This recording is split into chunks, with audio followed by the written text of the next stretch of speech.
We're live. Can you hear me?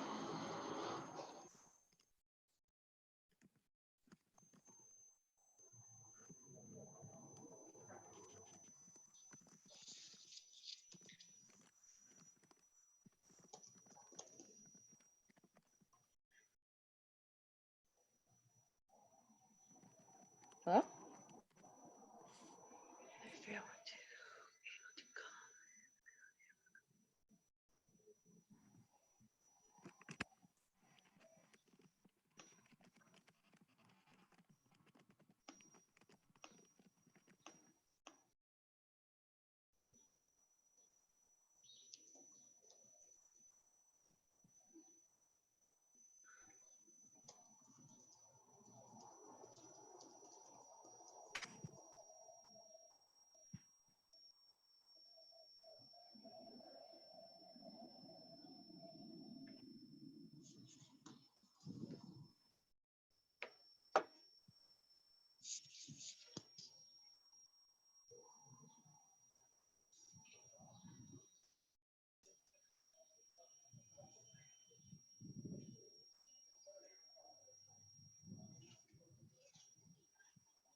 Can anyone hear me at this point?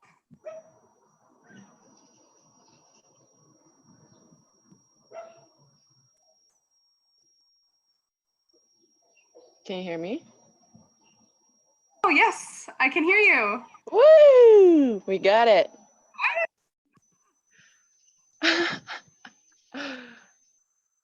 Brilliant. Oh my gosh. We did it. We did it. So many technical difficulties. My screen isn't shared. Only one person can share a screen at a time. Sophie, can you fix that? I think that's in your settings as the host. Nanook should be able to share the screen, their co-host, and nobody else is sharing the screen. Sure.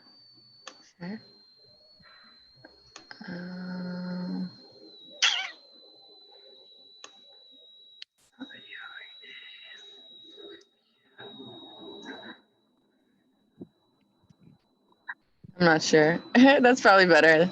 If you don't have your screen shared, are you gonna be okay? Huh?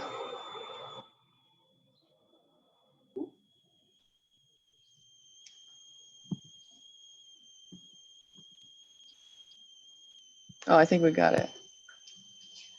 How about that?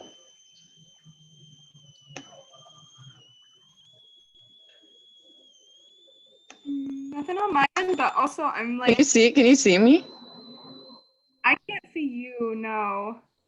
This is Nanook. But it also. Mallory, I can't see Nanook because they're screen sharing, but the live stream can see them. Oh, okay. So we just can't see each other. Not while you're screen sharing, no.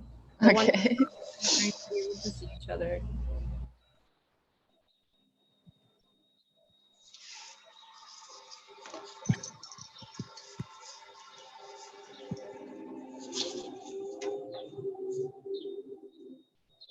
Well,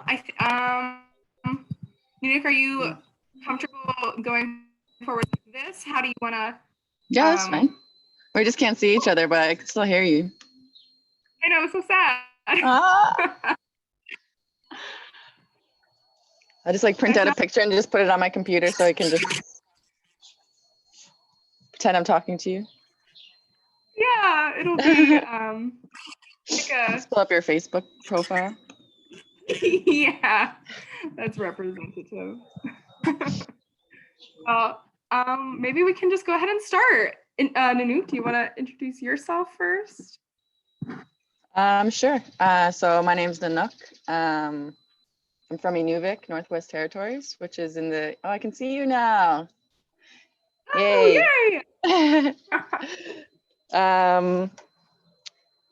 Yeah, so I was born in the Northwest Territories, and I've lived in Toronto for a long time, probably too long, but This is where I call home. I travel a lot too, so who knows, maybe I'll end up somewhere else next. But yeah, so I typically run a charity called Feeding Canada that I started, I think maybe like 5 years ago, 4 or 5 years ago. And now I'm currently working on starting an organization to help the indigenous homeless population in Toronto for COVID.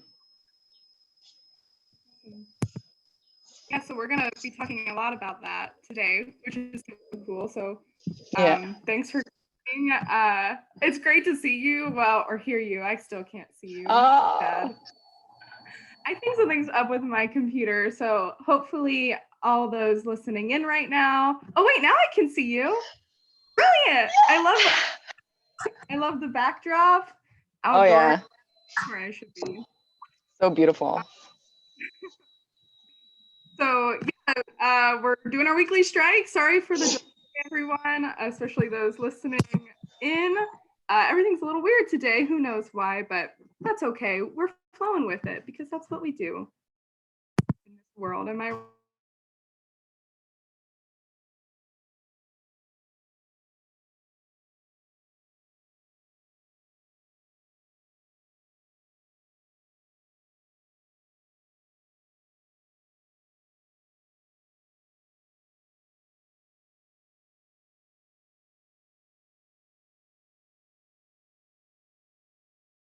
We're talking about Indigenous issues, especially in Toronto, especially surrounding houselessness and climate and how those kind of interact, right? So I'm really lucky to kind of just be here as a facilitator and a listener and to try and help like spread the good word as to what can be done to try and make it a better place. But if you've ever been to our in-person strikes or into any of our meetings, you know, we always do a land acknowledgement. Unfortunately, a lot of land acknowledgements are like a tick on the box. So we try really hard not to do that and to help everyone understand why, as organizers and environmental movement people, you know, this is, we are guests on this issue and we are guests on this land. Unwanted guests a lot of the time, most of the time. And so we need to be kind of looking forward to the original stewards of the land. And here in so-called Toronto, that's the traditional lands of the Mississaugas of the Credit, the Huron-Wendat, and the Haudenosaunee. But, you know, it's been home to many undocumented and documented people throughout history. On this land, we are on the Dish with One Spoon Covenant, which if you are a settler here, I really encourage you to read up on what that means and what that kind of entails for you and how you've gotten here by like a violent means. And that's something that, you know, it's important to understand. Especially right now, we're organizing and talking over like the internet and, you know, because of this pandemic. And it's ironic that a lot of us are able to stay home and work from home, like me. I'm a grad student in ecology. And right now I'm able to work from home and work digitally. A lot of people aren't. And especially Indigenous communities that are like more isolated from others are having people come in and spread that virus. So for example, the Navajo Nation down south, as of May 5th, they had 2,654 cases and 85 deaths, and that's from the Navajo Times. You know, we have man camps being built on Wet'suwet'en land right now, putting an already vulnerable community even more at risk with these transmitters coming in and out. Keystone XL pipeline started construction during this pandemic, and like man camps aren't essential, right? So what are we doing as environmentalists, especially unwanted guests, environmentalists, to make sure that we're kind of paying that back or paying it forward? So anyways, I want to shift the conversation over to Nanook and what you've done here, specifically on helping Indigenous houselessness. And can you tell me a little bit more about that? Oh, I think you're on mute. Sorry. There we go. Okay, I'm still figuring it out. I just got a new computer like a week or two ago. And before that, I was traveling for a few months. So I'm still getting used to the Zoom stuff. So it's pretty interesting and I feel old. I don't think, or maybe they are, who knows, but Yeah. Um, so yeah, so I usually work with folks in northern remote communities in Nunavut. And so since the pandemic happened, I stopped because we're not supposed to send anything to like northern remote communities, just to be safe. So I kind of felt kind of useless, just like not being able to do anything. So I decided that I was going to start helping the homeless folks here in Toronto with my spare time. And yeah, it's been like pretty crazy because it is COVID, and a lot of times like people want to just give and give and give, but it's so important that we have to like the safety precautions behind helping the houseless folks, because if you're asymptomatic and you give a houseless person food or money, like that could be contaminated and you can actually give the virus to them. So we're really focusing on trying to not let that happen. So we are very safe. We have like a lot of donations with gloves, masks. But yeah, so I decided to start doing it on my own. I was just giving out food to the folks down in Parkdale. And then my buddy Les, who works in the East End with Indigenous Outreach, invited me and his coworker Zoe to go with them to kind of see how it goes. Like, because we also started handing out harm reduction kits as well. So I had to learn all of those things as well, safety precautions, because it is COVID as well. So it's been a lot of learning, and yeah, it's crazy, but I wouldn't want to be doing anything else. Wow, that's pretty incredible and pretty brave. Is definitely like, wow, like what can you speak more to the harm reduction kits? I think that's like something that maybe not everybody knows, like me. What does that exactly entail? So harm reduction kits are like clean supplies that people like drug users can use so they don't spread the disease as well. I actually have never like really worked in harm reduction, but I'm starting to learn more. So it's still new to me, but it's very important that these folks have clean supplies. And since so many places are closed down, it's still important for them to get the clean supplies. Absolutely. I've heard that like there's a lot of evidence just in the numbers and the data.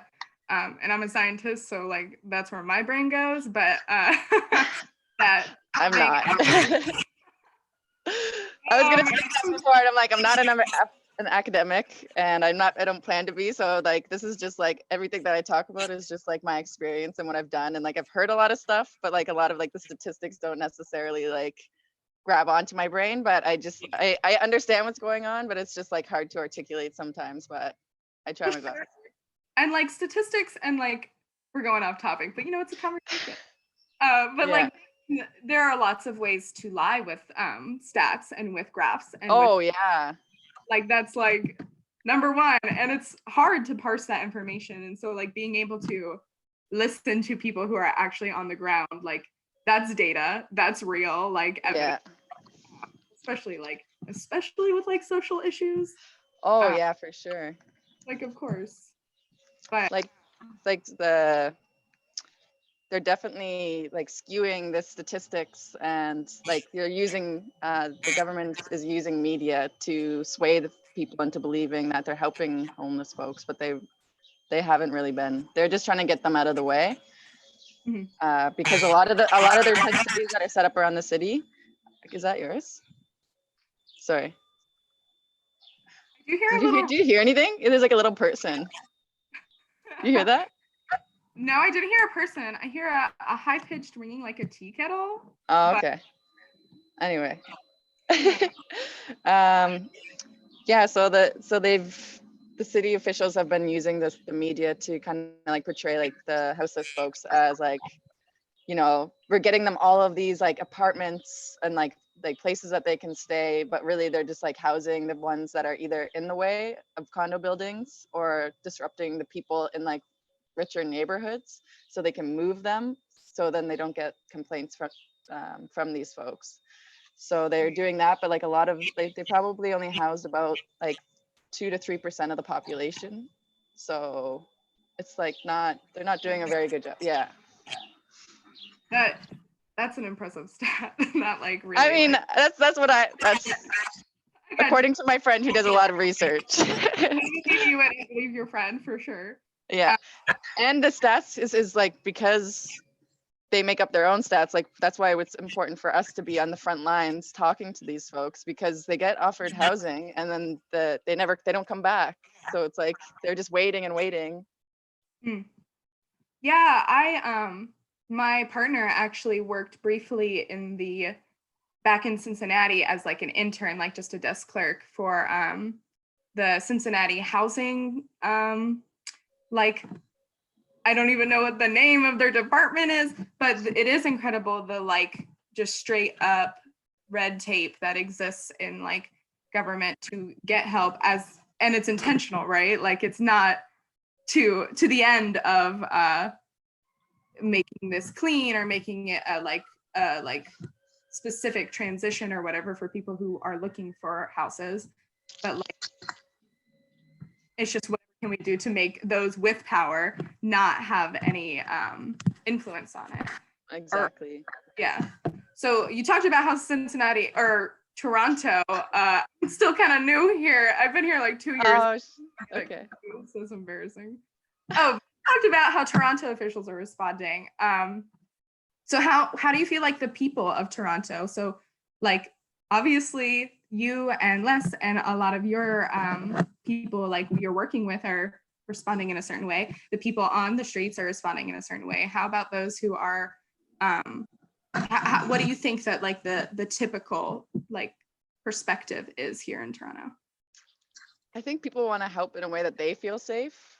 A lot of people who are walking by homeless people will literally cross the street and like to walk around them like they're gonna like catch something. Like even if they're like 6 feet away, they're still like concerned that this person's gonna like try to cough on them or something.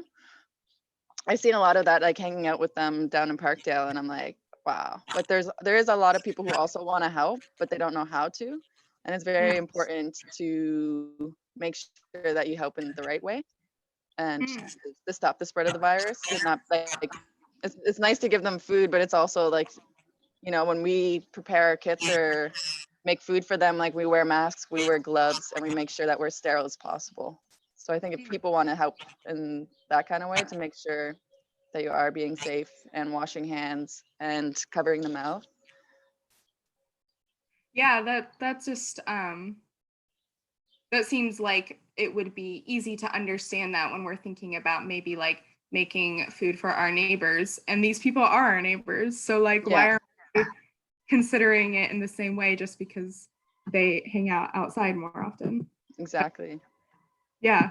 Can you speak more to like what that process is like for when you're making these kits? Do you guys get together? Is it something, it sounds like a fun time to be with I actually really enjoy making the kits. Like you just like have like I have like a whole like setup, but then it's like you put one thing in, one thing in. It's like kind of like meditative. Oh yeah. It's my roommate. Welcome. Yeah, so I just like have this like setup, and then I would just like put here. I actually got one of the kits here. So we have the indigenous. Yeah, I got it all set up. This one is gonna, because the virus apparently stays on things for like 5 days. So I'm not gonna use this one for another 5 days. But this is just to show you guys or you folks. So the ones that there's 2 of the ones that I hand out. These ones are like, it's like the general care package, and it has socks, a mask, moisturizer, shampoo and conditioner, a bar of soap, matches, some alcohol wipes, toothpaste, and cookies, because I love cookies, and I don't know. I think everybody loves cookies. I mean, it's essential. I think a little essential. Exactly. So, like some people actually like ask for the cookies, and I'm like, all right, I'm just gonna keep putting them in there. And then we're doing ones specifically for Indigenous folks. And so we have the little like, this was the one, the logo that they're using for the East End. So I'm actually going to be putting out a post later today, because I'm going to be asking Indigenous youth to make one for the West End. So a little like poster thing to put in every package. for the indigenous folks in the West End. So this one, well, I'll show you this. It has cedar tea in it, which I've almost finished mine because they're so delicious. My friend Les, who makes it, like makes the best cedar tea ever. So there's cedar tea in there. There's cedar. There's a mask. There's alcohol wipes. There's some cigarettes, and there's a little bundle of sage. Yeah. How does that Okay. that when you're distributing, how have you like made this community with these people? Have you met them? Well, I think since they've been on the streets for a while, they're very like skeptical at first, but once I start to like go and like just hang out with them and like get to know them, they've opened up a lot and like will specifically ask me for things, and it's like to have that opportunity to actually get them things that they're too scared or like they don't feel comfortable asking other people, and then that they ask me, it feels really like really special, you know? So Yeah. I feel honored that I get to do this kind of work. I can imagine, like, I'm a pretty like nervous person in general when it comes to like telling people what I need in general. And Oh yeah, yeah, like that's it hard. definitely takes a lot of practice. Yeah, and the fact that you've like been able to build that relationship, and that's something that I've heard over and over again in all forms of like, I don't know, I guess activism, or science, or just like any kind of thing that works with people is just like be real and actually like Exactly. build this relationship, because it is. Exactly. I Yeah. think it's really, So for easy. me, Go on. oh no, I was gonna say, because like for me, like when I was younger, I was homeless for a couple of years, like living in the shelter system and living on the streets, and like, you know, so I kind of have an idea. It's been a while, but it's like I get to help my past self as well, you know, like being that person that I didn't get or didn't have to support me, to be there to be able to support them has also been very rewarding for me. That's brilliant. And your perspective as like someone who's experienced that like makes the needs more aptly filled in a way that it might be harder for others who haven't. But that doesn't mean that, you know, what you're doing right now and what you do on social media and your campaigns of sharing this these needs clearly is brilliant. I've speaking about like where we come from, I'm from, like I said, Cincinnati. I'm actually like 45 minutes outside of it in a very rural area of Indiana where cornfields everywhere. And it's not that houselessness wasn't a problem there, but rather it's not visible like at all. Yeah. You know, you drive to get anywhere off of your own property that you need to. And so that's like, could you speak a little bit? I don't know. I'm just curious. Could you speak about the difference between like urban houselessness as versus rural, and like what that might look like, or how those needs differ, or anything like that?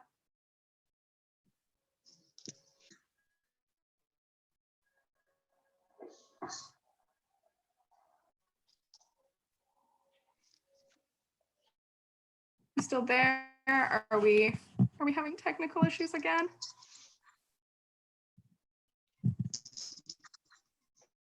No, it's just my it's just like cutting out a little bit. Oh, is it good? Okay, I think we're back on. Can you hear me okay? Oh no. One of us is frozen, or maybe both of us.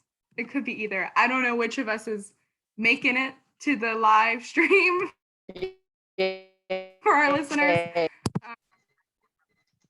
Oh, it sounds like Nanook is the one that's go. Nanook. Nanook. Can you hear me? I can hear you now. How's it going? Oh, okay, sorry about that. No. Good? I think we're good. All right. Hear my question, or should I repeat it? I heard it. I actually just, one sec. I'm gonna go inside. Just think, it might be my my internet as well. That happens to me sometimes. I'd rather be outside, but I guess being alive, it's probably better to be inside with a better connection. Man, that's me too. I'm I feel bad. My partner is a high school teacher, and I came out of our studio apartment for this, so he's back porch struggling with our poor outdoor internet as well, I'm sure. So yeah, I actually don't have any experience. Like I was homeless, and like I know my experience being homeless in the city, but I actually don't know anything. Like I just got into this line of work, so I'm still learning. Sure. Yeah. We all are, am I right? So anyways, kind of realigning our track. I feel like we've done some, it's like we're half hour in. We've talked a little bit about like what you're doing and what this issue looks like specifically. But you know, something we're also interested at Fridays for Future, of course, is climate justice. And Yeah. it intersects with everything in our world. There might be some of our watchers right now who are like, you guys haven't said climate once. When are you going to talk about climate? Well, we've been talking about climate, but that's okay. Let's like, I think it's great to kind of spell it out and kind of like, for me too, like it's hard to sometimes like see the intersectionality. So for me, the thing that like really sticks out when it comes to houselessness and climate is of course like refugee issues and the way that a lot of people's houses are literally being put underwater or being damaged in or destroyed in lots of circumstances.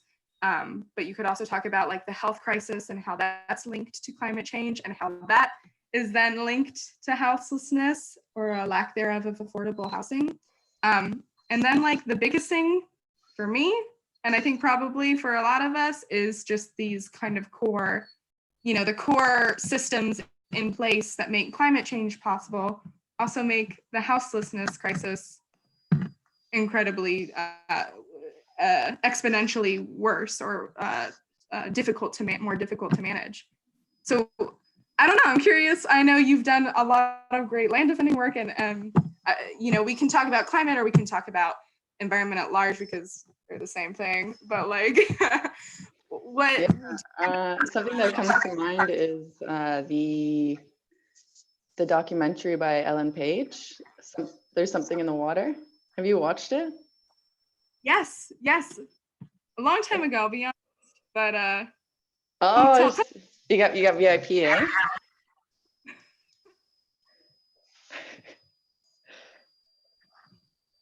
Did you so that's what it reminds me of, because of I don't know like the proper wording. It's like environmental racism. Yeah. Environmental racism is definitely, I think that's what the term they use, and it's a term I've definitely heard in ecology and in justice circles, but. Yeah, so I did a lot of work out in the West Coast. I was on the fish farm occupation in northern Vancouver Island with the Nimki up in Alert Bay. So I was up there for a couple months, and I also spent time with the Tiny House Warriors in the territory. So I got to spend a lot of time with them, and still am in contact and support them. I haven't made it up to Wet'suwet'en, but maybe one day, maybe after the pandemic, I'll go check it out. Yeah, then I came back to Toronto because that's where I started doing my land and water protection work. And then I kind of came back here and started meeting the folks here, and then created the Porcupine Warriors with a few of my friends. We're still figuring stuff out and working on stuff. And actually one of my friends, Vanessa Gray, joined me on this project with the care packages and stuff. So I'm pretty excited. Oh yeah, I saw your post about that recent. Yeah. This was great. Yeah, so solid. Yeah, so you brought up the term environmental racism, and I remember like recently AOC back in the States used that term in like a live stream or something, and a lot of people really, some people really attacked her for that, for being like, you know, elitist or ivory tower, like too like, you know, termy for plain language. But I don't know whether or not most people experience that. But for anyone who's listening and isn't sure, environmental racism kind of just means like basically the way that our communities are distributed are segregated usually. And we're still seeing that. Segregation is still a problem and alive and well. And then based on that fact, corporations will change their distribution of environmentally unsound production means to certain areas that have less wealth or have less social capital or like less ability to say something about it or and be heard, specifically be heard by those who make the decisions about where these things happen, right? So that's kind of the gist of environmental racism as a term, if you've not heard it before. So Nanook, could you speak to how that specifically means houselessness is a problem then because of environmental racism? I think maybe just like the displacement of folks. Like I was displaced from the Northwest Territories, and also like it also ties into there's just so many layers that it's like it takes time to like get it out of my brain, but so complicated. So like the indigenous and people of color make up a huge portion of the homeless folks in Toronto or anywhere, I'm pretty sure. And they're getting symptoms for COVID, and we're told to go to the hospital to get tested. And then they're wondering why these folks don't want to go to the hospitals. Is because these same people are folks who have been taken from their communities and from their families when they were younger, from like TB or residential schools. So if they get tested positive, they're like, then what's going to happen to me? Are they going to take me and they're going to bring me somewhere else like they did before? So it's just like the different layers of like, it's kind of like full circle, just like that made them like that made our communities, like the residential schools made our communities struggle. Then we get intergenerational trauma, which is even more severe than the actual trauma itself. And then it's just like this never-ending cycle, becoming homeless and then ending up back into the hospital where they're like, oh, then you're just like, I don't know what's going to happen. It's like this web. Yeah. Sorry, we're having a little bit of, I think, like a lag. A delay? Yeah. Yeah, so that web is just really complicated for us to get out of, you know, it's like or to spring forward from even. But something else I wanted to like kind of ask about is donation culture, and how that I know is like a big way that communities that are marginalized, including the houseless community, but also not, you know, rely on each other. And so can you speak to that? I know you've done a lot of great campaigns, like just on social media, and what that's like. I love fundraising. I fundraised since I was a kid. It's just something that I love to do, and especially when I find projects that I'm really passionate about, I find they're always very successful. But this just reminded me of what not to do. We were out, Les and I were out last week in the East End, and there was folks from the church who were taking pictures of all of the tents and like the homeless folks in the tents, and like trying to like, and we're like, what are you doing? Like, you can't just go around taking pictures without people's consent. And they're like, oh, like we need to show our sponsors because they donated money and they want to see where it's going. And it's like, well, if you're doing something that's right, you shouldn't have to be taking photos to prove that you're doing something right. Like, you know, I want to take pictures of them taking pictures and then send it to their sponsor and being like, this is what you're causing. And it's just there's a lot of what not to do for sure. That's also like, I know I'm not like a fancy photographer or anything, but I've taken a photojournalism class, and on the first day it was like, we're not going to be taking photos of homeless people. I know y'all think that's artsy and like a statement, but you know, first off, it's been done, and unless you're actually doing an intense deep dive into that community and what that is like, it's kind of just a weak photograph. But it's just taking photos of of people, and I'm sure that's like a lot harder to deal with when you're someone who's always in public as well. So like, how do you and you never know how some photographer is going to react if you are like, hey, please don't do that, like I'd like some privacy. Exactly. Who knows? Yeah. But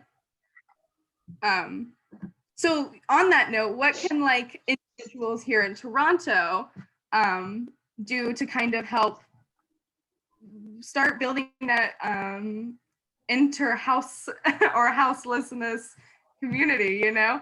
How can we one thing that comes to my mind is support Nanook and send Yeah, thank you. Yeah, no, I do have a GoFundMe going on right now. And also there's like so many other like community supports that have fundraisers going on at the moment as well to help. So yeah, if you, I'll try to like find some links to share because there's so many. Oh. Nanook, your Instagram. Okay. Oh no, I cut out. Oh no. I don't know. I keep pushing my limits. So.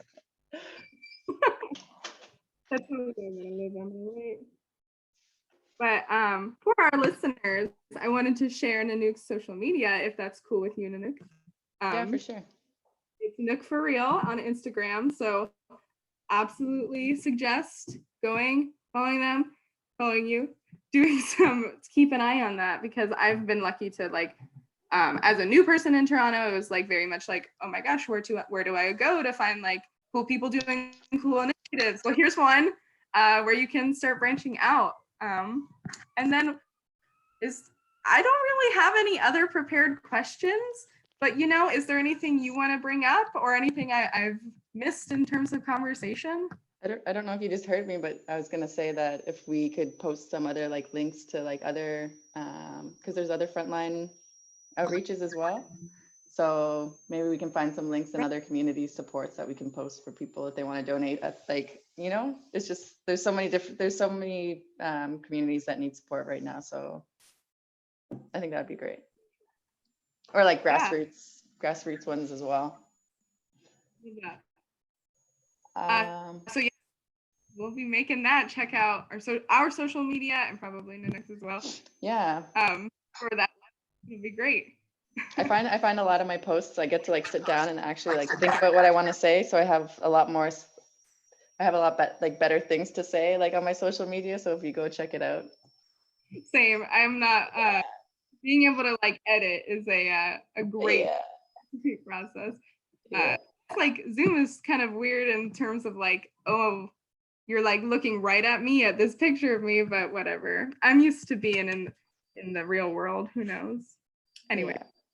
Well, and I just wanted to I wanted to thank everybody who has mailed donations as well. I put a call out for traditional medicines, and I've gotten so many from like all over so-called Canada. So yeah, I'm very grateful for that. We've been putting them in the packages for the folks, and also I would love to thank Les and Zoe who have like taken me on and have taught me a lot. And I think like I'm just so grateful that I have such amazing people in my life to help guide me to do the work that I do. that's so nice. Yeah, there's joy. So yeah, I think we're ready to wrap up here. Thanks so much, Nanook, for like. Thank you so much for having me. It was great. I'm so glad to finally like talk to you one-on-one. I've been following you for a while. And stellar. Well, now we can finally meet when COVID's over. Yes, have some casual fun times. Yeah, just shutting down the system, you know. Yeah, casual fun times. Yeah. All right. Well. So hopefully things open up so we can shut it back down. Yes, exactly. I love it. Shut it down. Okay. All right. Thank you so much. So nice to meet you. So nice to meet you too. Bye, everyone. And thanks for joining.